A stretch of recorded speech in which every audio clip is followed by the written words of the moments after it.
हरे कृष्णा।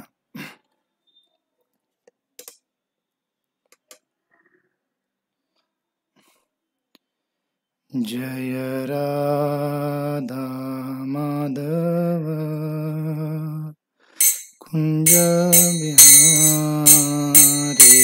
जय राधा माधव कुंज बिहारी। जय राधा माधव कुंज बिहारी। जय राधा माधव कुंज बिहारी। जय गोपी जन वल्लभ गिरिवरधारी। जय गोपी जन गिरिवरधारी। जय गोपी जन वल्लभ गिरिवरधारी। जय गोपी जन वल्लभ गिरिवरधारी। यशोदानंदन भज जनरंजनाय। नंदन भज जनरंजन। यशोदानंदन भज जनरंजनाय। नंदन भज जनरंजन। यशोदानंदन भज जनरंजनाय। भज जनरंजन। यमुना तीरावनचारि। यमुना तीरावनचारि। यमुना तीरावनचारि। यमुना तीरावनचारि। जय राधा माधव कुंज बिहारी। जय राधा माधव कुंज बिहारी। जय राधा माधव कुंज बिहारी। जय राधा माधव कुंज बिहारी। श्री राधा गोपाल भगवान की जय।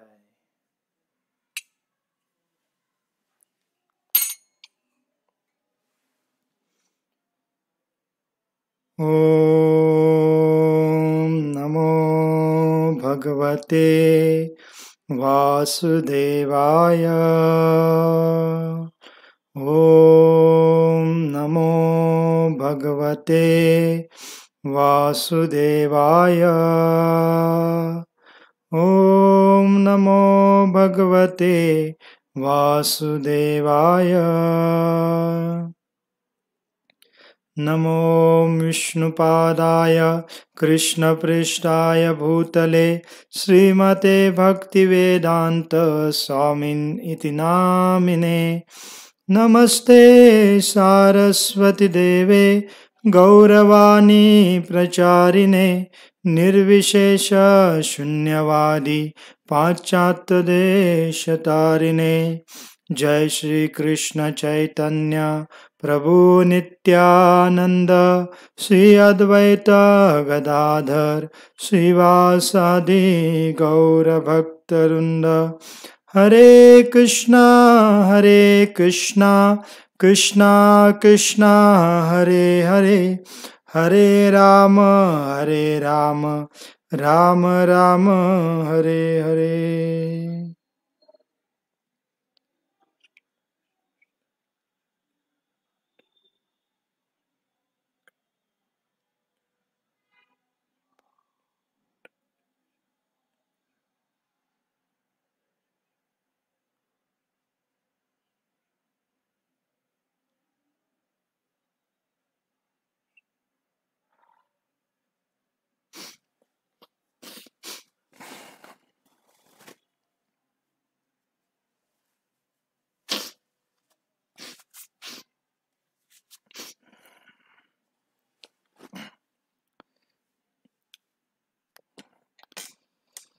हरे कृष्ण. तर सर्व भक्तांचं पुन्हा एकदा आपल्या आजच्या भागवतम क्लासमध्ये विशेष स्वागत आहे. काल थोडं मी शेवटी आज शनिवार आहे असं म्हणून भगवद्गीता आपणचा अभ्यास घेऊ असं म्हणलो होतो. तर मला थोडं काल कन्फ्युजन झालं. मला वाटलं काल शुक्रवार होता आणि आज शनिवार आहे असं मी समजलो. तो आज शुक्रवार आहे. तर आपण नेहमीप्रमाणे आपल्या कृष्णलीलेवर चर्चा करू आणि उद्या भगवद्गीतेवर आपण चर्चा करू.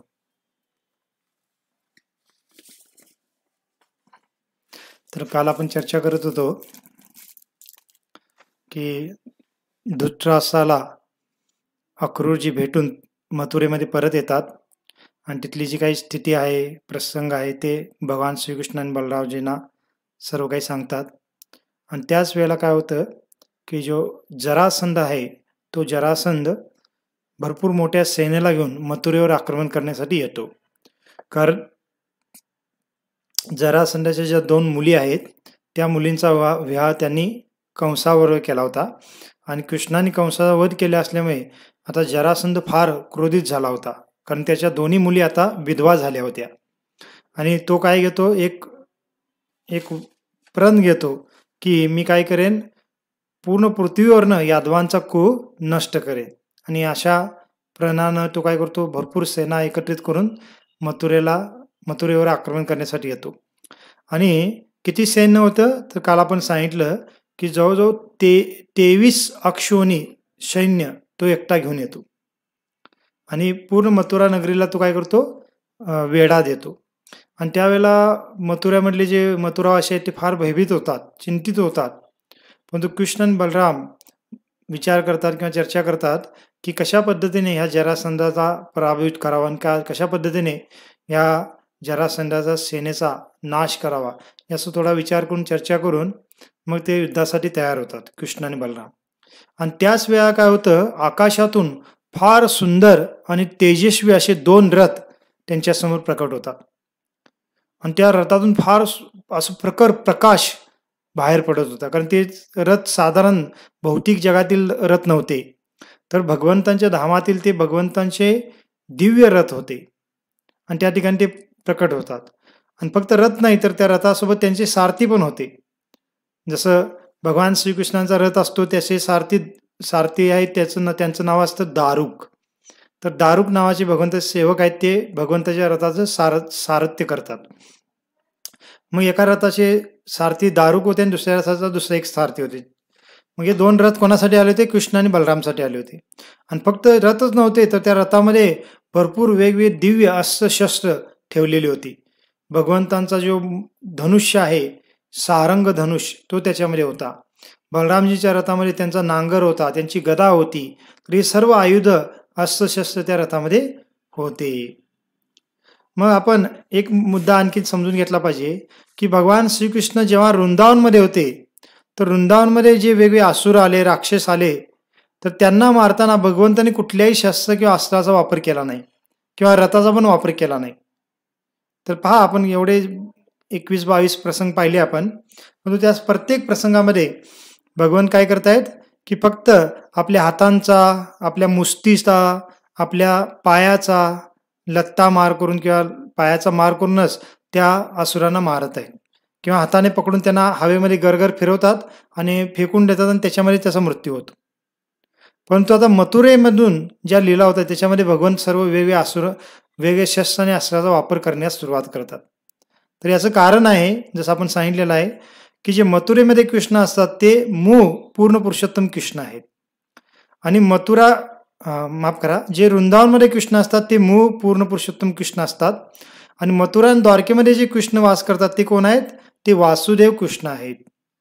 मग याच्याबद्दल आपण चर्चा केलेली आहे. मग अक्रूरजी जेव्हा भगवंतांना घेऊन येत होते मथुरेला, तर कृष्ण आणि बलराम काय करतात, त्या यमुना जलाच्या पासून ते परत जातात आणि अक्रूरजी जे वासुदेव कृष्ण आणि बलराम जे आहेत त्यांना मथुरेला घेऊन येतात. आणि वासुदेव कृष्ण म्हणजे काय की मग आता ते पृथ्वीचा भार कमी करण्यासाठी युद्ध करणं आहे, असुरांचा वध करणं आहे, त्याच्यामध्ये अस्त्रशस्त्राचा, रथाचा वापर करणं आहे किंवा राजाप्रमाणे पेहराव धारण करणं आहे, ह्या सर्व लीला भगवान करत असतात वासुदेव कृष्णाच्या रूपामध्ये. आणि त्यामुळे आता ह्या ठिकाणी तिथं रथ उपस्थित झाला. याचा अर्थ मथुरेमध्ये जे कृष्ण आहेत ते काही जरासंधाला असंच हरवू शकत नाहीत का? हरवू शकतात, परंतु भगवंत आता एका क्षत्रियाप्रमाणे तिथं लढत आहेत आणि एक क्षत्रियाची भूमिका निभावत असल्यामुळे आता त्यांच्याकडे रथ असणं, आयुध असणं किंवा या अस्त्रशस्त्र असणं आवश्यक आहे. मग सामान्य एक मनुष्य लीला करत आहेत किंवा क्षत्रियाची भूमिका निभावत आहेत आणि म्हणून तिथं काय होतं, रथ प्रकट होतो. आणि मग कृष्ण बलरामजींना म्हणू लागतात. काय म्हणतात पहा, कारण बलरामजी हे आता कृष्णाचे मोठे भाऊ आहेत आणि त्यांना उद्देशून कृष्ण म्हणतात. ते म्हणतात, हे आर्य. आर्य म्हणजे बलरामजींना म्हणतायत, कारण बलरामजी मोठे भाऊ आहेत, त्यांना आदराने बोलवत आहेत की हे आर्य, तुमच्याद्वारे संरक्षित यदू वंशावर पहा कसे हे मोठे संकट कोसळलेले आहे. आणि हे प्रभो, तुमचा रथ तसेच तुमची आवडती आयुधेही आता तुमच्या समक्ष येऊन प्रकट झालेली आहेत. भक्तांच्या कल्याणार्थ आपण अवतरित झालेलो आहोत. कृपा करून या 23 अक्षोणी सेनेचा विनाश करून पृथ्वीवरील भार दूर करा. मग आता कृष्ण मुख्य आहेत, भार नष्ट करण्यासाठी आलेले आहेत, परंतु बलरामजी मोठे भाऊ असल्यामुळे ते बलरामजींना तो आदर देत आहेत किंवा सन्मान देत आहेत. बलरामजींना म्हणतात की कृपया काय करा, तुम्ही या रथामध्ये बसून आणि तुमचे सर्व आयुध धारण करून तुम्ही काय करा, या सेनेचा नाश करून पृथ्वीचा भार कमी करा, दूर करा, असं कृष्ण बलरामजींना म्हणतात. आणि बलरामजी पण प्रसन्न होतात. मग दोघे काय करतात, दोघे रथामध्ये बसतात आणि रथामध्ये बसल्यानंतर मग आपलं जे कवच असतं, क्षत्रिय जे धारण करतात युद्धाच्या वेळेला, ते कवच पण धारण करतात भगवान. का? कारण युद्ध करायला जायचं आहे आणि एका क्षत्रियाप्रमाणे सर्व काही त्यांनी पहिराव ते करतात आणि घेऊन काय करतात. मग आता ते कृष्ण आणि बलराम रथामध्ये बसून थोडं काही सेना घेऊन त्या मथुरा नगरीच्या प्रवेशद्वारातून बाहेर येतात. ज्यादा सेना घेत नाहीत, थोडीच जी मथुरेतली सेना आहे थोडी सेना घेऊन बाहेर येतात. आणि मग जरासंध बाहेर उभाच होता युद्धासाठी तयारीने. तर जरासंध मग पाहतो कृष्ण आणि बलराम रथामध्ये बसून आलेले आणि त्यावेळेला जरासंध दोघांकडे तुच्छपणे एकदम पाहून म्हणू लागतो, म्हणजे एकदम असं तिरस्कार दृष्टीने कृष्ण आणि बलरामला जरासंध पाहतो आणि त्यांना म्हणतो. आणि काय म्हणतो पहा, तो म्हणतो, अरे पुरुषामधील अधमा, कृष्णाला म्हणताय की अरे पुरुषामधील अधमा कृष्णा, मी तुझ्या एकट्याशी युद्ध करू इच्छित नाही. कृष्णाला म्हणताय तो की मी तुझ्याशी एकट्याशी युद्ध करणार नाही. का? कारण तो अजून अल्पवयीन नाहीस, कारण कृष्णाचं वय जादा नव्हतं त्यावेळेला अजून. आणि तुझ्याबरोबर मी जर युद्ध केलं तर माझ्यासाठी ते लज्जास्पद आहे किंवा मला तो कलंक लागेल आणि तेव्हा मी तुझ्याबरोबर युद्ध करणार नाही. आणि दुसरी गोष्ट म्हणजे काय की तू इतका कपटी आहेस की तू काय केलास की जन्म झाल्यानंतर तू लपून बसलास वृंदावनमध्ये जाऊन आणि त्याच्यानंतर तू काय केलेलं आहेस, स्वतःच्या नातलगांची हत्या केलेला आहेस. कंस हा कृष्णाचा नातलग होता, कृष्णाचे ते मामा होते, देवकीचे भाऊ होते. आणि इथं काय म्हणताय की कृष्णाला तो पुरुषामधील अधम म्हणत आहे. का? कारण तू तुझ्या नातलगाचा वध केलायस म्हणून, आणि त्यामुळे मी तुझ्याशी युद्ध करणार नाही, असं जरासंध तिथं म्हणताय. तर पहा, हे जे असुर प्रवृत्तीचे लोक असतात त्यांचा कसा मिथ्याचार पण असतो किंवा याला आपण दांभिकता पण म्हणू शकतो. दांभिकता म्हणजे काय की एका व्यक्तीबरोबर एका पद्धतीने वागायचं आणि दुसऱ्या व्यक्तीबरोबर दुसऱ्या पद्धतीने वागायचं. मग इथं तो कृष्णाला मूर्ख, महामूर्ख म्हणत आहे किंवा काय म्हणत आहे की तुझ्याबरोबर युद्ध करणं म्हणजे माझ्यासाठी लज्जास्पद आहे म्हणताय. का? कारण तू तुझ्या नातलगांचा हत्या केलेला आहेस, असं तो कृष्णाला म्हणताय. पण तो हा विचार करत नाही की त्याच्या कंसाने, म्हणजे त्याचे जे काही जावई होता कंस, त्या कंसाने तर त्याच्या बहिणीच्या लहान लहान मुलाला मारलं होतं. तर कंसाला मारण्यापेक्षा ते लहान मुलांना मारणं हे किती घृणित कार्य होतं आणि ते कंसाने केलं होतं. परंतु त्याच्याबद्दल जरासंध बोलत नाही किंवा त्या कार्याला चुकीचं ठरवत नाही. त्याच्यासाठी जरासंधासाठी कंस फार चांगला होता, पण त्या कंसाला कृष्णाने मारलं तर कृष्ण त्यासाठी फार वाईट झाला. तर ही असुर प्रवृत्तीच्या लोकांची स्थिती असते किंवा विचारसरणी असते. मग अशा पद्धतीने भगवंताची निंदा केल्यानंतर, कृष्णाची निंदा केल्यानंतर पुढे बलरामजींना म्हणतो तो की हे बलरामा, तू मात्र माझ्या समतुल्य आहेस आणि मी काय करेन, तुझ्याशी युद्ध करेन आणि लगेच तयार हो युद्ध करण्यासाठी. एक तर माझ्या बाणाने तू मृत्यू पावशील, अन्यथा तुझ्या बाणाने मी मृत्यू पावेन. आणि असं म्हणून तो बलरामजींना आव्हान करतो युद्धासाठी जरासंध. आता जरासंधाचे बोलणं ऐकल्यानंतर कृष्ण त्याला काय म्हणतात पहा.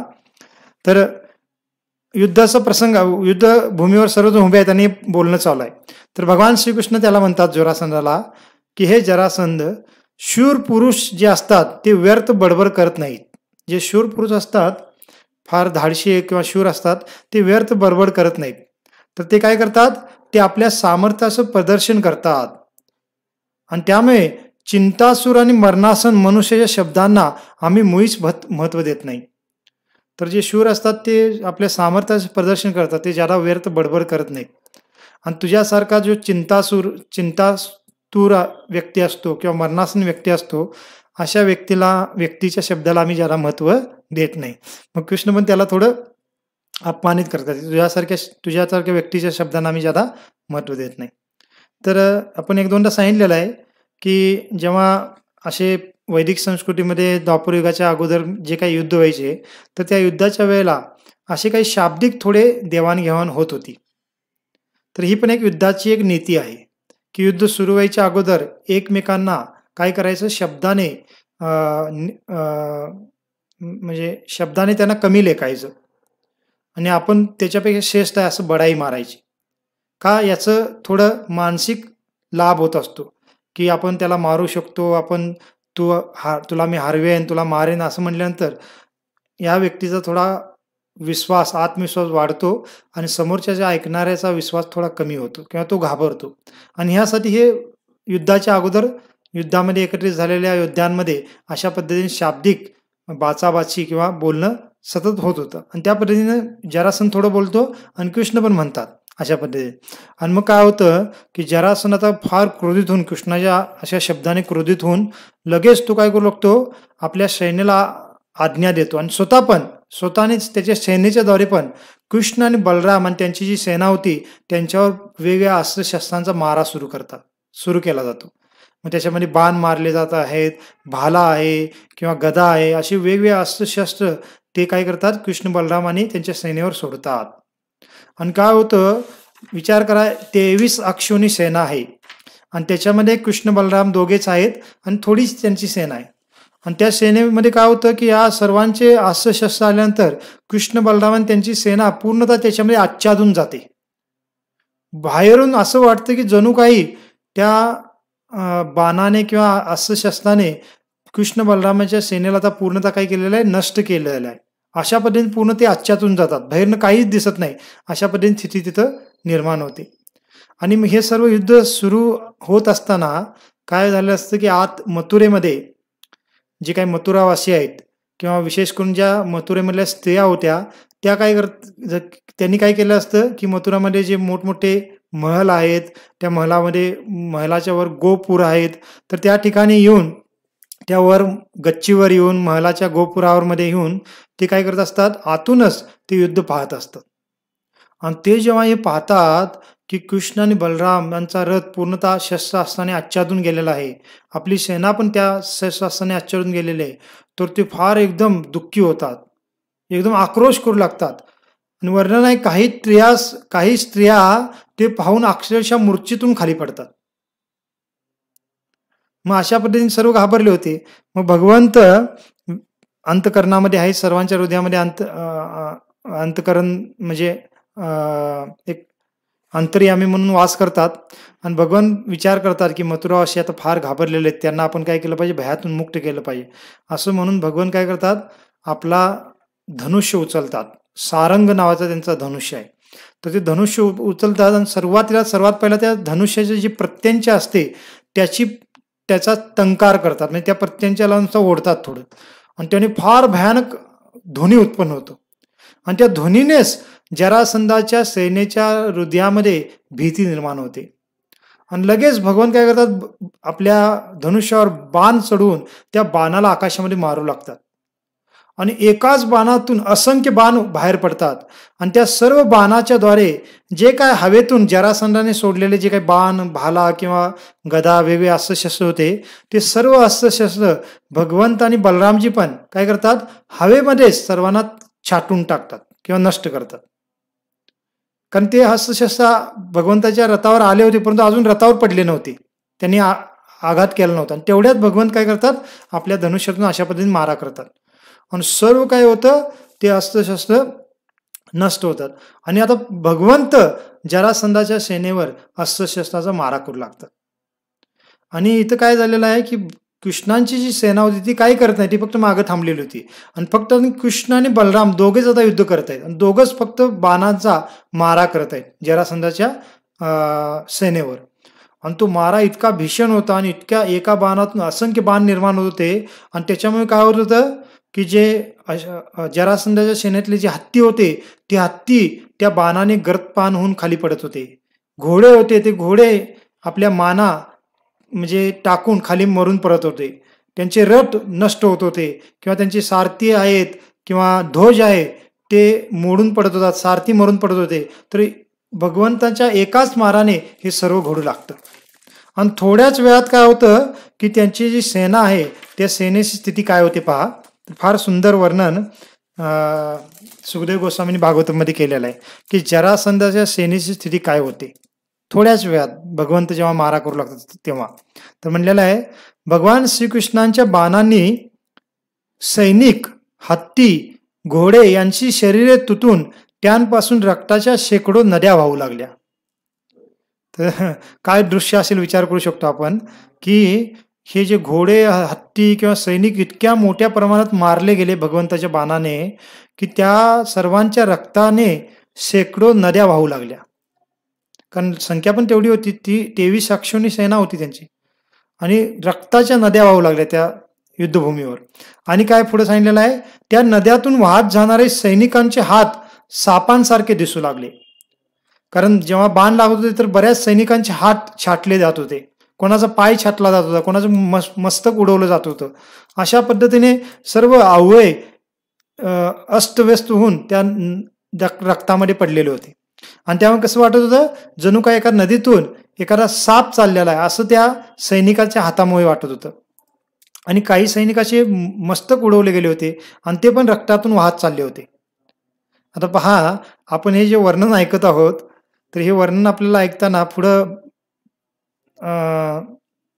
सुखदेव गोस्वामी लिहितात की हे सर्व पाहून जे भक्त आहेत त्यांना फार आनंद झाला, परंतु जे अभक्त आहेत, जे जरासंधाच्या बाजूने होते, ते फार भयभीत झाले. तर याच्यावरून आपल्याला कळू शकतं भक्त म्हणजे कोण, की देवी देवता पण आकाशामध्ये आले होते आणि ते दृश्य पाहत होते. आणि ते जेव्हा पाहतात की भगवंत अशा पद्धतीने जरासंधाच्या सेनाचा नाश करतायत तर ते सर्वजण फार आनंदित होतात.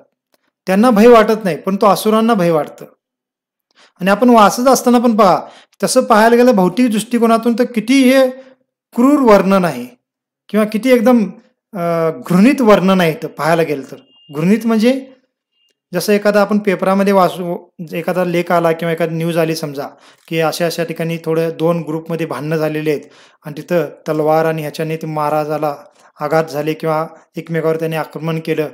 आणि त्याच्यामध्ये काही फोटो आपल्या पेपरामध्ये आले समजा आणि त्याच्यामध्ये हात तुटलेला आहे, पाय तुटलेला आहे, रक्त सगळं पडलेलं आहे खाली. आणि असं जर फोटो आले आणि ते आपण पाहायला पण आपल्याला फार किळसवाणं वाटेल किंवा आपण लहान मुलाला दाखवणार पण नाही ते आणि आपण पण पाहणार नाही. आणि प्रत्यक्षात त्या स्थितीला कोणी पाहिलं तर तो ओकारी करेल, एवढं ते आपल्याला घृणित वाटेल.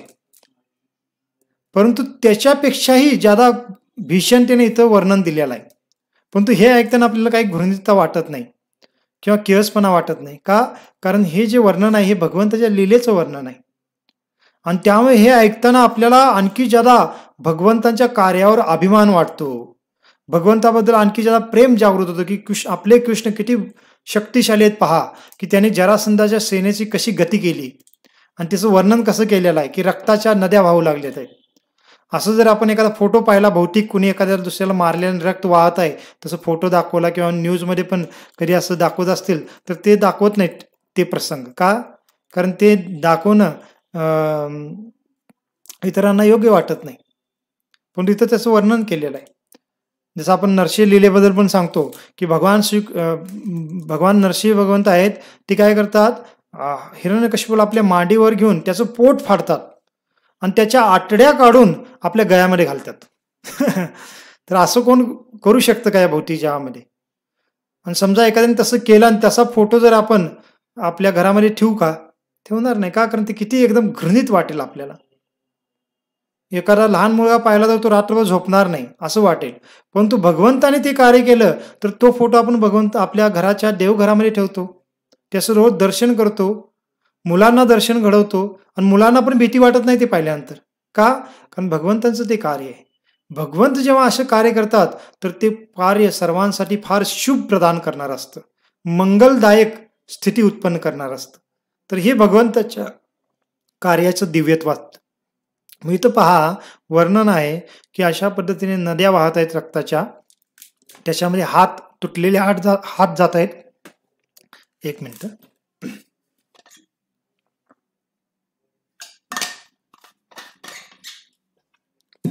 आणि त्या तुटलेल्या हात कसे दिसत आहेत? नदीमध्ये जाणारे सापाप्रमाणे दिसत आहेत. आणि एवढंच नाही, पुढे म्हणलेलं आहे की त्या रक्ताच्या प्रवाहामध्ये बरेच मस्तक पण वाहत होते.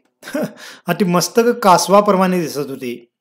आणि मोठमोठे हत्ती पण मृत होऊन त्या रक्ताच्या प्रवाहामध्ये वाहत चालले होते. आणि ते हत्ती कसे दिसत होते? जणू काही नदीमध्ये छोटासा बेट असतो त्या बेटाप्रमाणे दिसत होते. आणि बरेच घोडे पण त्या नदीच्या रक्ताच्या प्रवाहातून वाहत चालले होते, मेलेले घोडे. तर ते घोडे कसे दिसत होते? ते जसं नदीमध्ये एखादी मगर जात आहे वर येऊन तशा पद्धतीने ते घोडे दिसत होते. आणि त्याचबरोबर हात आणि मांड्या पाण्यातील माशाप्रमाणे. मग काही हात आहेत, मांडे पण तुटलेले पडत वाहत चालल्या होत्या, तर त्या पाण्यामध्ये असणाऱ्या माशाप्रमाणे दिसत होते. आणि मनुष्यांचे केश पण पडलेले होते, तर ते पाण्यामध्ये असणाऱ्या शेवया असतात तशाप्रमाणे. आणि बऱ्याच योद्धांचे धनुष्य पण तुटून फुटून त्या रक्तामध्ये वाहत चालले होते. आणि ते धनुष्य कसे दिसत होते?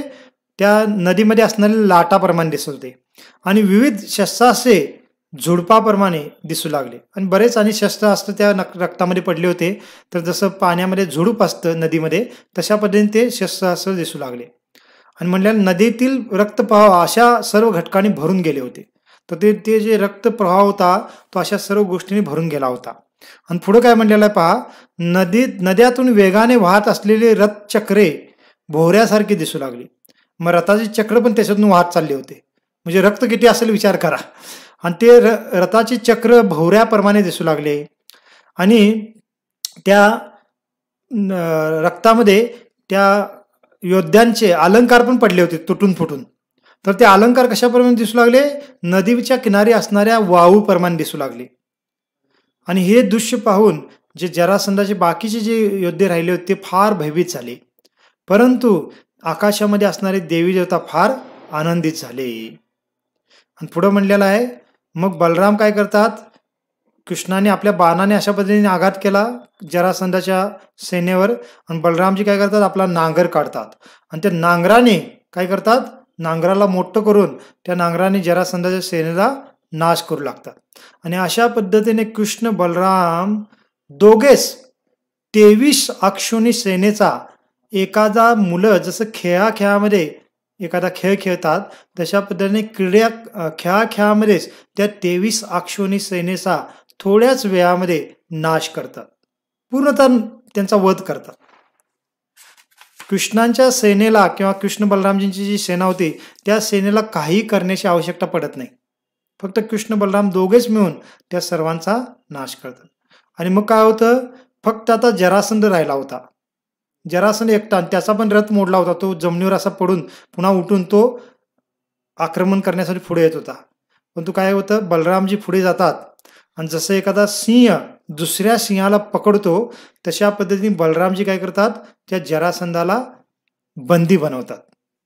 तर एक फोटो दाखवतो आपल्याला. मग अशी मी फोटो दाखवायचा राहिला तुम्हाला.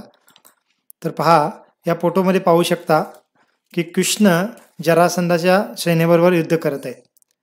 आणि समोर हत्ती आहेत किंवा वेगवेगळे योद्धा आहेत ते मारले जात आहेत. आणि कृष्ण एकटेच बाणाने वर्षाव करत आहेत. आणखीन एक पुढचा प्रसंग, हा पण फोटो सुंदर आहे पहा, की कृष्ण आपल्या रथामध्ये आहेत आणि एकटेच बाणाच्या वर्षावाने सर्व योद्ध्यांना मारत आहेत.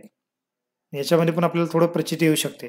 आपण जर हे फोटो पण जरा निरखून पाहिला तर आपण पाहू शकतो की मागच्या बाजूला किती मोठमोठे हत्ती दिसत आहेत किंवा वेगवेगळे रथाचा वरचा भाग, हत्तींच्या पाठीवरला वरचा भाग दिसत आहे. म्हणजे कळू शकतो की कृष्णांना चारी बाजूने ह्या सैन्याने वेढलेलं होतं. परंतु कृष्ण एकटेच त्या सेनेचा नाश करत होते आणि थोड्याच वेळात त्यांनी काय केला होता, पूर्ण त्या सेनेचा नाश केला होता. आणि मग काय होतं की कृष्ण मग आपल्या बलरामजी जरासंधाला पकडतात आणि बंदी बनवून ते घेऊन येतात. आणि बलरामजी जरासंधाची हत्या करणारच होते, वध करणारच होते. तेवढ्यात कृष्ण काय करतात, त्याला थांबवतात. म्हणजे बलरामजींना थांबवतात. आणि थांबवण्याचा उद्देश काय होता, जसं सुरुवातीला आपण सांगितलेलं आहे की बलरामजींना म्हणतात की नाही, जरासंधाला मारू नका, त्याला सोडून द्या, जाऊ दे त्याला. आणि त्याच्या मागे विचार काय होता कृष्णांचा, कारण जरासंध एवढी 23 अक्षौहिणी सेना घेऊन आला होता आणि त्याला आयतं पैतं भगवंतांना मारण्याची संधी मिळाली किंवा पृथ्वीचा भार नाहीसं करण्याची संधी मिळाली. एवढ्या सैन्याला मारण्यासाठी भगवंतांना वेगवेगळ्या राज्यामध्ये भ्रमण करून त्या राजाच्या राज्यामध्ये जाऊन त्यांचे युद्ध करावं लागलं असतं. परंतु जरासंधाने काय केलं होतं, स्वतः या सर्व राजांच्या सैन्याला एकत्रित करून, जे अधार्मिक राजा होते त्या सर्वांना एकत्रित करून तिथं आणलं होतं. आणि कृष्णांना एकाच ठिकाणी या सर्व सैन्याचा नाश करण्याची संधी मिळाली. मग कृष्णाचा काय विचार होता की जरासंधाला आपण मारायचं नाही, त्याला सोडून द्यायचं आणि तो काय करेल, जाईल आणि पुन्हा एवढीच किंवा याच्यापेक्षाही जादा सेना एकत्रित करून घेऊन येईल. आणि अशा पद्धतीने आपल्याला काय होईल, सहज पद्धतीने या पृथ्वीचा भार नाहीच करण्यासाठी संधी मिळेल. आपल्याला इकडे तिकडे भ्रमण करावं लागणार नाही. आणि ह्या विचाराने ते काय करतात, बलरामजींना सांगतात की त्याला सोडून द्या. आणि त्याला सोडून देतात एकदम अपमानित करून. आणि तो पण इतका लज्जित होतो, अपमानित, कारण पकडून तो पराजित झालाच होता आणि त्याला जीवनदान दिलं म्हणजे त्याच्यावर फार मोठी कृपा केल्यासारखं होतं. आणि त्याला ते शरीर धारण करायचं नव्हतं. आणि तो काय विचार करतो, आता मी माझ्या राज्यामध्ये परत जाणार नाही, मी वनामध्ये जाणार आणि तिथं संन्यास घेऊन आता मी तपस्या करणार, असा जरासंध विचार करतो. आणि तो वनामध्ये चाललाच होता. तेवढ्यात काय होतं की बाकीचे जे राजा अजून राहिले होते, अजून ते युद्धामध्ये आले नव्हते, त्यांना जेव्हा कळतं की जरासंधाचा पराभव झालेला आहे, तर ते राजा मध्ये येतात आणि त्याला वाटेमध्येच भेटून जरासंधाला बोलू लागतात, त्याला प्रोत्साहन देऊ लागतात. जरासंध म्हणतात की हे जरासंध, तुम्ही जे आहात, तुम्ही फार शक्तिशाली आहात, तुमच्यासमोर कृष्ण बलराम म्हणजे एकदम तुच्छ आहेत. आणि तुमची सेना पण किती विशाल होती, तुमच्या सेनेसमोर यादवांची सेना म्हणजे एकदम निम्न आहे. परंतु तरी पण आज तुम्हाला का पराभव सामोरं जावं लागलं, कारण आज आपलं दैव आपल्यासोबत नव्हतं. दैवामुळेच आपल्याला आज पराभव स्वीकारावा लागला. अन्यथा तुम्ही फार शक्तिशाली आहात, कृष्ण बलरामला असंच हरवू शकता. त्यामुळे तुम्ही हतबल होऊ नका, निराश होऊ नका आणि संन्यास घेण्याचा किंवा त्या वैराग्य धारण करण्याचा विचार करू नका. आपण काय करू, पुन्हा सैन्य एकत्रित करू आणि पुन्हा मथुरेवर आक्रमण करू आणि पुढच्या वेळेला मात्र आपण विजय प्राप्त करू. असं बोलून ते जे मूर्ख राजे, वेगवेगळे राजे होते, ते काय करतात, जरासंधाला प्रोत्साहन देतात. आणि जरासंध पण मग त्याला योग्य वाटतं ते. आणि मग काय करतो, तो वनामध्ये जाणं म्हणजे ते वनामध्ये जाण्याचं कॅन्सल करून किंवा रद्द करून तो पुन्हा त्याच्या राज्यामध्ये जातो. आणि इकडं काय होतं की मग कृष्ण बलराम अशा पद्धतीने जेव्हा जरासंधाच्या सेनेचा नाश करून जरासंधाला पराभूत करून मथुरेमध्ये प्रवेश करू लागतात, तर आकाशामधनं देवी देवता त्यांच्यावर पुष्पवृष्टी करू लागतात. आणि जे मथुरेवासी ते पण फार आनंदित होतात. ते तर आतनं पाहतच होते, गच्चीवर जाऊन, त्याने उंच ठिकाणी जाऊन.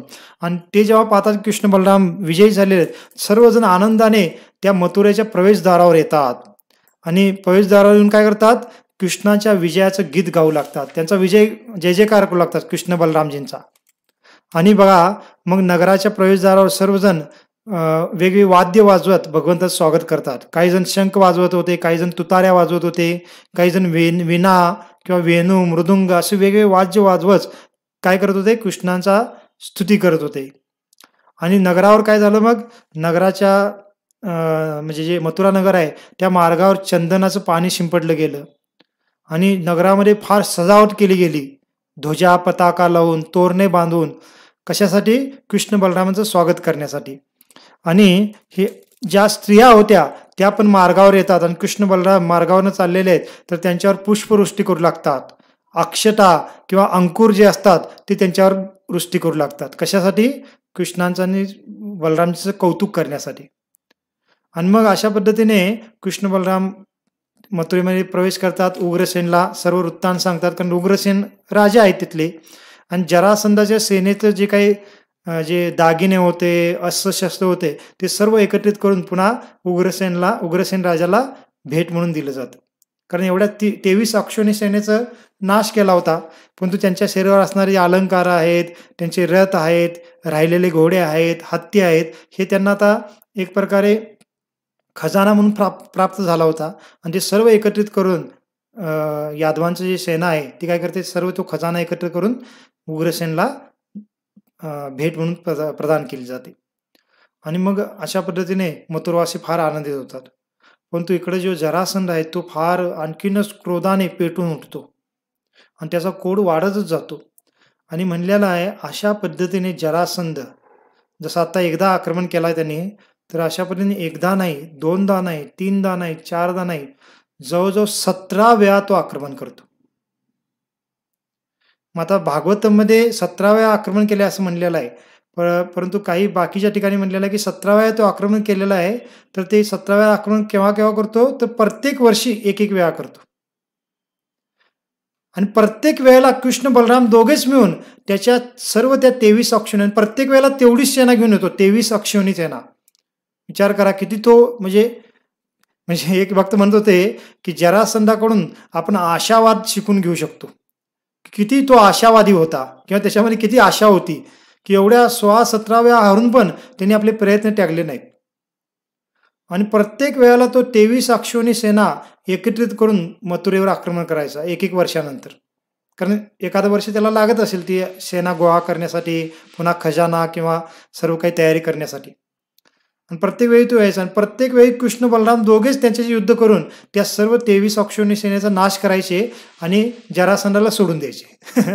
का की आणि तो सेना घेऊन येईल जमा करून. आणि त्याच्यामुळे आपल्याला हे पृथ्वीचा भार नाहीच करणं फार सोपं जाईल. आणि 17 वेळा अशा पद्धतीने 23 अक्षोणी सेनेचा नाश केल्यानंतर, जरासंधाला हरवल्यानंतर, जेव्हा 18व्या वेळा जरासंध सेना घेऊन येत होता मथुरेवर आक्रमण करण्यासाठी, तेव्हा काय घडतं की आणखीन एक दुसरा असुर होता, तो पण त्याच वेळेला मथुरेवर आक्रमण करण्यासाठी येतो.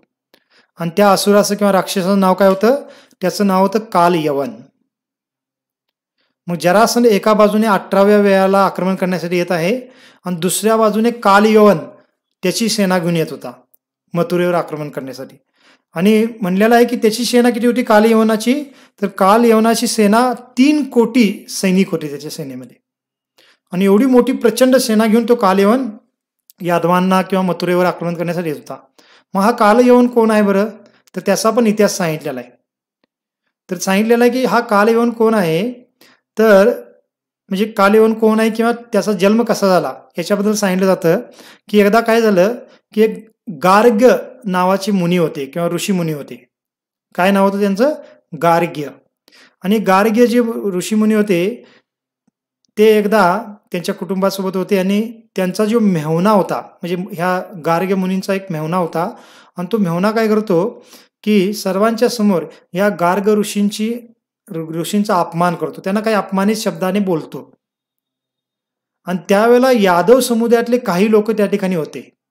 आणि त्या ठिकाणी ते यादवांचे समुदायातले काही लोक जेव्हा गार्ग मुनींचा अपमान केला जात होता त्यांच्या मेहुण्याच्या द्वारे, त्यावेळेला यादवगण हसू लागतात गार्ग मुनीवर. मग आता हा प्रसंग कृष्ण जन्माच्या अगोदरचा आहे. आणि मग जेव्हा गार्ग मुनी हे पाहतात की हे यादवगण माझ्यावर हसत आहेत, मला अपमानित, म्हणजे माझा मेहुणा तर अपमानित करतच आहे आणि हे पुन्हा मला काय करतायत, माझ्यावर हसत आहेत, हे पाहून गार्ग मुनी यादवांवर क्रोधित होतात. आणि ते काय विचार करतात की मी असा पुत्र प्राप्त करेन किंवा मी असं वरदान प्राप्त करेन, त्या वरदानाच्या द्वारे असा मला पुत्र प्राप्त होईल की तो पुत्र काय करेल, यादवांचा छळ करेल आणि यादवांपासून तो कधी पराजित होऊ शकणार नाही आणि यादवांना भरपूर त्रास देईल. आणि ह्या भावनेने हा विचार करून ते गार्ग्य ऋषी काय करतात, दक्षिण दिशेला जातात आणि दक्षिण दिशेला जाऊन तिथं शिवजींची उपासना करतात. आणि जवळजवळ 12 वर्ष फार खडतर तपस्या करतात. आणि 12 वर्षानंतर जेव्हा शिवजी प्रसन्न होतात, तर त्यांना वरदान जेव्हा मागण्यासाठी सांगितलं जातं, तर काय वरदान मागतात, की मला असं वरदान द्या, की मी असा पुत्र उत्पन्न करू शकेन, ज्याच्याद्वारे यादवांचा पराजय केला जाईल किंवा यादव त्याला पराजित करू शकणार नाहीत आणि तो पुत्र यादवांना फार त्रासदायक बनेल. म्हणजे पहा लोकांचा काय भाव असतो किंवा काय विचारसरणी असते. आणि एखादा भौतिक व्यक्ती नाही, एक ऋषीमुनी आहेत. याचा अर्थ ऋषीमुनी पण होते, ते काही कधी क्रोधित होत नव्हते किंवा पूर्णतः शुद्ध भक्त असत होते असं नाही. बरेच ऋषीमुनी जे असायचे ते पण असे भौतिक विकाराने बाधित होत होते. आणि गार्गमुनी ह्या ठिकाणी अशा पद्धतीने भौतिक अनर्थाने ग्रस्त झाले आणि त्यांनी असं वरदान मागून घेतलं. मग शिवजी त्यांना ते वरदान देतात. आणि शिवजींच्या वरदानामुळे मग काय होतं, की मग हे स्वतः पुत्र उत्पन्न करत नाहीत. मग ह्या वरदानाला प्राप्त केल्यानंतर काय होतं, की यवनांचा जो राजा होता, तर त्यावेळेचा जो यवनाचा राजा होता, तो ह्या गार्ग मुनींकडे येतो. आणि तो गार्ग मुनींना सांगतो, की मला पुत्रप्राप्ती करायची आहे. कारण त्या यवनाच्या राजाला अजून पुत्रप्राप्ती झाली नव्हती. आणि त्याच्यासाठी तुम्ही वरदान द्या मला. मग हे गार्ग मुनी काय करतात, की त्यांना जे वरदान मिळवतं शिवजींकडून, ते वरदान त्या यवन राजाला प्रदान करतात, की मला असं वरदान मिळालेलं आहे, की असा पुत्र प्राप्त होईल, की तो यादवांना त्रास देईल किंवा यादवांना पराजित करेल. तर ते मी वरदान तुला देतो आणि तुला तो पुत्र प्राप्त होईल, असं ते यवन राजाला म्हणतात. आणि त्या गार्ग मुनींच्या कृपेने किंवा आशीर्वादाने या यवन राजाला एक पुत्र प्राप्त होतो आणि तोच हा काल यवन आहे. आणि यवन राजांचा देहत्याग झाल्यानंतर हा काल यवन राजा बनतो यवनांचा आणि त्यालाच काल यवन म्हणलं होतं. आणि याची उत्पत्तीच आता यदूंना त्रास देण्यासाठी झाली होती आणि त्यामुळेच तो आता यदून यादवांवर आक्रमण करण्यासाठी आला होता. आणि त्याला आक्रमण करण्यासाठी पण कोणी पाठवलं होतं, तर नारद मुनींनी त्यांना यादवांची माहिती दिली होती. कारण नारद मुनी भगवंतांचे जे काही कार्य आहेत लीला ते संपन्न करण्यासाठी मदत करत असतात. तर हा जो काल यवन होता हा फार शक्तिशाली होता आणि त्याला कोणी हरवू शकत नव्हतं. मग तो नारद मुनींना एकदा विचारतो, नारद मुनी भेटल्यानंतर, की या पृथ्वीवर असे कोण आहेत की ज्यांच्यासोबत मी युद्ध करू शकेन किंवा ते जे आहेत ते माझ्या समतुल्य आहेत, असे कोण आहेत पृथ्वीवर. तर त्यावेळेला नारद मुनी सांगतात, की या पृथ्वीवर जे यादवगण आहेत तेच तुझ्याशी युद्ध करू शकतात, ते तुझ्या समतुल्य आहेत आणि तू त्यांच्याशी युद्ध कर, असं नारद मुनी म्हणतात. आणि त्या नारद मुनींच्या सांगण्यावरून आता हा काल यवन मथुरेवर आक्रमण करण्यासाठी आला होता. का? कारण त्याला युद्ध करायचं होतं. मग मग आपण पाहू शकतो, की इथं नारद मुनी बऱ्याच वेळेला वेगवेगळ्या प्रसंगामध्ये हस्तक्षेप करून काही प्रसंग घडवून आणतात. ते कशासाठी असतं, की भगवंताची लीला संपन्न करण्यासाठी. कारण त्या काल यवनाचा जन्म यदूंच्यावर आक्रमण करण्यासाठी झालेला आहे. मग त्याला यदूंवर यादवांवर आक्रमण करण्यासाठी प्रेरित करण्यासाठी कोणीतरी कार्य केलं पाहिजे. मग नारद मुनी हे कार्य करतात आणि मथुरेवर तो आक्रमण करण्यासाठी आला होता. आणि कृष्ण पण काय करतात पहा, की कृष्ण मग बलरामजी त्यावेळेला बोलतात, की आता काल येऊन आक्रमण करण्यासाठी येत आहे जवळजवळ 3 कोटी सेना घेऊन आणि जरासंध पण त्याची 23 अक्षौहिणी सेना घेऊन निघाला होता. पण तो काल येऊन थोडं लवकर तिथं पोहोचतो. मग कृष्ण बलरामजीला म्हणतात, काय म्हणतात बघा, ते म्हणतात, की हे बलराम दादा, आज यदूंवर यादवांवर दोन्ही बाजूनी संकट कोसळलेलं आहे, दोन्ही बाजून संकट आलेलं आहे. आणि त्यामुळे आपण काय करायला पाहिजे, की काल यवनाने मथुरेला आता वेढा घातलेला आहे आणि 1-2-3 दिवसामध्ये जरासंध पण इथे येईल आणि तोही काय करेल, मथुरेवर आक्रमण करेल. आणि आपण आता जर काल यवनाशी युद्ध करत बसलो आणि त्याच्यामध्ये आपण व्यस्त राहिलो तर जरासंध काय करेल, दुसऱ्या बाजूने मथुरेवर आक्रमण करेल आणि तो इतका यादवांच्या प्रती द्वेष करतो, तो काय करेल, या संधीचा फायदा उठवून यादवांचा नाश करू शकेल, पूर्णतः हत्या करेल यादवांची किंवा यादवांना बंदी बनवून त्याच्या राज्यामध्ये घेऊन जाईल. आणि त्यामुळे आपण काहीतरी वेगळं नियोजन केलं पाहिजे, असं कृष्ण बलरामजींना म्हणतात. आणि पुढे म्हणतात कृष्ण, तर त्यासाठी आपण काय केलं पाहिजे, याच्यापासून यादवांना किंवा मथुरावासींना रक्षण करण्यासाठी आपण काय करूया, की आपण वेगळ्या ठिकाणी एक सुंदर नगरी वसू आणि ती नगरी किंवा दुर्ग वसू आणि ती दुर्ग किंवा नगरी अशी असली पाहिजे की तिथं कोणी येऊ शकणार नाही, ती पूर्णतः अभेद्य असेल. आणि अशी नगरी निर्माण करून त्या ठिकाणी मथुरावासींना आपण काय करू, स्थापित करू, तिथं नेऊन आपण त्यांना वसवू. आणि त्यानंतर मग आपण काल यवनाशी युद्ध करू शकतो आणि जरासंधाशी पण युद्ध करू शकतो. मग मथुरेमध्ये कोणी नसणार आहे आणि त्यावेळी मथुरावासी सुरक्षित राहतील असं कृष्ण बलरामजींना म्हणतात. आणि बलरामजी पण लगेच त्याला संमती देतात. मग लगेच कृष्ण काय करतात, विश्वकर्मा यांना आवाहन करतात किंवा बोलवून घेतात. आता विश्वकर्मा कोण आहेत, हे देवतांचे शिल्पकार आहेत किंवा अभियंता आहेत म्हणू शकतो, देवतांचे इंजिनियर आहेत.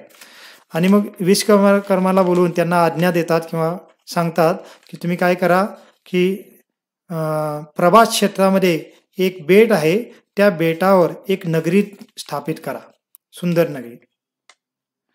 आणि मग विश्वकर्मा भगवंताच्या इच्छेने आज्ञेने लगेच प्रभास क्षेत्राच्या ठिकाणी जाऊन त्या ठिकाणी एक बेट होतं आणि त्या बेटाचं माहिती पण सांगितली आहे. किती बेट किती होता, जवळजवळ 12 योजन विस्तीर्ण होता. 1 योजन म्हणजे जवळजवळ 8 मैल. अशा पद्धतीने 12 योजन म्हणजे 12 ते 96 म्हणजे जवळजवळ 100 मैल योजन असा तो 100 मैल तो रुंद बेट होता. 100 मैल म्हणजे किलोमीटरमध्ये जवळजवळ 150 किंवा 160 किलोमीटर असा रुंद तो बेट होता. आणि त्या बेटावर मग विश्वकर्मा जातात आणि एका रात्रीमध्ये फार सुंदर नगरी उभा करतात. आणि ती नगरी म्हणजे कोणती आहे, त्याच नगरीला द्वारका पुढं नाव पडतं. तर द्वारकेची अशी उत्पत्ती होते किंवा प्राकट्य होतं. आता द्वारका नगरी हे भगवंताच्या धामामध्ये आध्यात्मिक जगतामध्ये शाश्वत धाम आहे भगवंतांचं. आणि तेच धाम भगवंत ह्या लीलेच्या द्वारे या भौतिक जगामध्ये प्रकट करतात. आणि विश्वकर्माच्या द्वारे जवळजवळ एका रात्रीमध्ये ह्या द्वारका नगरीची निर्मिती होते. आता पहा, द्वारका नगरीचं वर्णन पण केलेलं आहे, किती सुंदर नगरी होती. आपण सांगितलेलं आहे की आपण प्रत्येक वेळेला ज्या ज्या नगरीचं वर्णन येतं तर तिथं आपण वर्णन वाचतो, कारण आपल्याला कळालं पाहिजे की वैदिक संस्कृतीमध्ये किती वैभव होतं किंवा किती संपन्नता होती. तर इथं सुखदेव गोस्वामी ती जी द्वारका नगरी विश्वकर्माने निर्माण केली, ती नगरी किती वैभवशाली होती याचं वर्णन करतात. तर म्हणलेलं आहे, तर सुखदेव गोस्वामी सांगतात, त्या नगरीच्या निर्मितीमध्ये विश्वकर्माचे पूर्ण वैज्ञानिक ज्ञान आणि रचना कौशल्य दिसून येत होते. त्या नगरीत विशाल मार्ग, व्यापारी मार्ग आणि व्यापारासाठीच्या मोठमोठ्या पेट्या होत्या म्हणजे भरपूर मोठे मार्केट होते तिथे. आणि पुढे म्हणलेलं आहे, तिथे रमणीय उद्याने होती आणि त्यामध्ये कल्पवृक्ष तथा कल्पलता होत्या. त्या द्वारकेमधले जे वृक्ष होते साधारण नव्हते, ते प्रत्यक्षात कल्पवृक्ष होते. आणि पुढे म्हणलेलं आहे, ठिकठिकाणीची गोपुरे सोन्याच्या गगनचुंबी शिखराने मडवलेली होती. सोन्याने मडवलेले गोपुर होते आणि ह्या शिखरावर स्फटिक बसवले असल्यामुळे त्यांचे विलोभनीय सौंदर्य अधिकच उठून दिसत होते. तेथील स्वर्णाच्छादित घरे सुवर्ण कलशाने सजवलेली होती आणि त्यावरील छटे रत्न खचित होती. मग छत ते नव्हते, त्याला रत्न मडवलेले होते, म्हणजे किती वैभवशाली होते पहा. आणि त्या घरातील भूमी मौल्यवान रत्नांनी तथा मण्यांनी सुशोभित करण्यात आलेली होती. त्या नगरीत चांदी आणि पितळेपासून निर्मिलेली कोटारे आणि कोशागारे तथा अश्वशाळा होत्या. अश्वशाळा म्हणजे घोड्यांचे जे काही बांधण्याचे ठिकाणं आहेत, कोटारे म्हणजे धान्य ठेवण्याचे कोटारे आहेत, कोशाग्र म्हणजे खजिनात ठेवण्याचे ठिकाणं आहेत. तर ते पण ठिकाणं चांदी आणि पितळेने बनलेले होते. एवढं वैभव त्या ठिकाणाचं होतं. आणि का असणार नाही, कारण ते भगवंत शाश्वत धाम आहे, दिव्य धाम आहे. पुढे म्हणलेलं आहे, प्रत्येक घरामध्ये एक उच्च स्थान तथा आराध्य देवाचे मंदिर होते. अशी ही अनुपम नगरी 4ही वर्णांच्या लोकांनी भरून गेली होती. म्हणजे त्या नगरीमध्ये 4 वर्णाची लोकांना राहण्यासाठी वेगवेगळी ठिकाणं बनवली होती. म्हणजे ब्राह्मण, क्षत्रिय, वैश्य, शूद्र यांना सर्वांना त्यांच्या स्थितीनुसार राहण्यासाठी हे सर्व ठिकाणं बनवली होती. आणि विशेषतः यदुपती श्रीकृष्णांच्या राजप्रसादामुळे कैक पटीने शोभायमान झाली होती. आणि फक्त या सर्व मथुरावासींनाच नगर बनवले, राहण्याचे ठिकाण बनवले असं नाही, तर कृष्णांसाठी राहण्यासाठी पण फार सुंदर असे राजप्रसाद तिथे बनवलेले होते. आणि त्या राजप्रसादामुळे म्हणजे कृष्णांचे जे महल होते ते महल इतके सुंदर आणि दिव्य होते की त्या महलांमुळे ह्या द्वारकेची शोभा आणखीनच वाढली होती. अशी द्वारका नगरी विश्वकर्माने एका रात्रीमध्ये निर्माण केली. तर ठीक आहे, आपण इथं थांबूया, वेळ पूर्ण झालाय आपला. आणि मग परवाच्या दिवशी, आता उद्या शनिवार आहे, उद्या आपण भगवद्गीतेवर चर्चा करू आणि परवाच्या दिवशी मग भगवंत मथुरावासियांना द्वारका नगरीमध्ये कसं शिफ्ट करतात आणि काल यवनाचा कसा वध होतो, जरासंधाच्या सोबत पुढं काय घडतं, तर हे सर्व वर्णन आपण परवाच्या दिवशी चर्चा करू. तर आपण थोडं युद्धाचे प्रसंग किंवा हे जे प्रसंग आहे जरा विस्तारितपणे चर्चा केली, कारण आपल्याला भगवंतांची महानता समजावी यासाठी. हेच प्रसंग आपण भगवंतांनी जरासंध हलवलं किंवा बंदी बनवून सोडवलं म्हणून लगेच सांगू शकलो असतो, परंतु भगवंत कसं युद्ध करतायत, कसं सैन्याचा नाश करतायत, भगवंतांनी द्वारकेची नगरीची कशी रचना केली, हे सर्व ऐकल्यानंतर ह्या ऐकण्याचा उद्देश काय आहे की भगवंतांची कार्य कसं दिव्य आहेत आणि भगवान किती महान आहेत हेच आपल्याला समजून घ्यायचं आहे. आणि त्याशिवाय आपण भगवंतांना शरण जाणार नाही. आणि त्यामुळे सुखदेव गोस्वामी पण एवढ्या विस्तारितपणे सर्व काही भागवतामध्ये सांगत आहेत. मग त्या स्थितीत त्याच पद्धतीने आपण जर श्रवण करू तर आपल्याला पण त्याचा अनुभव येईल किंवा त्याचा लाभ होऊन आपण भगवंताप्रती प्रेम भाव जागृत करू शकू. ठीक आहे, पुढे आता परवा दिवशी आपण पुढच्या विषयावर चर्चा करू. तर सर्व भक्तांचं फार फार धन्यवाद. आपण सर्वजण वेळ काढून श्रवण करत आहात. तर ठीक आहे. श्रील प्रभुपाद की जय. अनंत कोटि वैष्णव वृंद की जय. निताय गौर प्रेमानंदे. हरि हरि बोल. नमस्ते नर सिंहाय. नमस्ते नर सिंहाय. प्रह्लाद लाद दायिने. प्रह्लाद लाद दायिने. हिरण्यकशिपुर्वक्षः. हिरण्यकशिपुर्वक्षः. शीलटङ्कनकालये. शीलटङ्कनकालये. तो न सिंगापर तो न सिंगाई. तो न सिंगा तो न सिंगा. यतो यतो यामि ततो न सिंगा. यतो यतो यामि ततो न सिंगा. बहिर्न सिंगारुद येन सिंगा. बहिर्न सिंगारुद येन सिंगा. नर सिंहमदीं शरणं प्रपदे. नर सिंहमदीं शरणं प्रपदे. तव करकमलवरे नाकाम् अद्भुत सिंहा. दलित हिरण्यकशिपु तनुभृङ्गा. विश्वदूता नरहरिरूपा. जय जगदीश हरे. जय जगदीश हरे. जय जगदीश हरे. तव कर कमल भरे नाकाम् अद्भुत सिंगाम्. दलित हिरण्यकशिपु तनुभृङ्गा. विश्वदूता नरहरिरूपा. जय जगदीश हरे. जय जगदीश हरे. जय जगदीश हरे. जय विघ्न विनाशक नृसिंहरे. विघ्न विनाशक हे. जय प्रह्लाद महाराज. प्रह्लाद महाराज. प्रह्लाद महाराज. जय प्रह्लाद महाराज. प्रभुपाद प्रभुपाद प्रभुपाद प्रभुपाद. जय जय प्रभुपाद प्रभुपाद प्रभुपाद प्रभुपाद. नित्य गौर हरि बोल हरि बोल हरि बोल.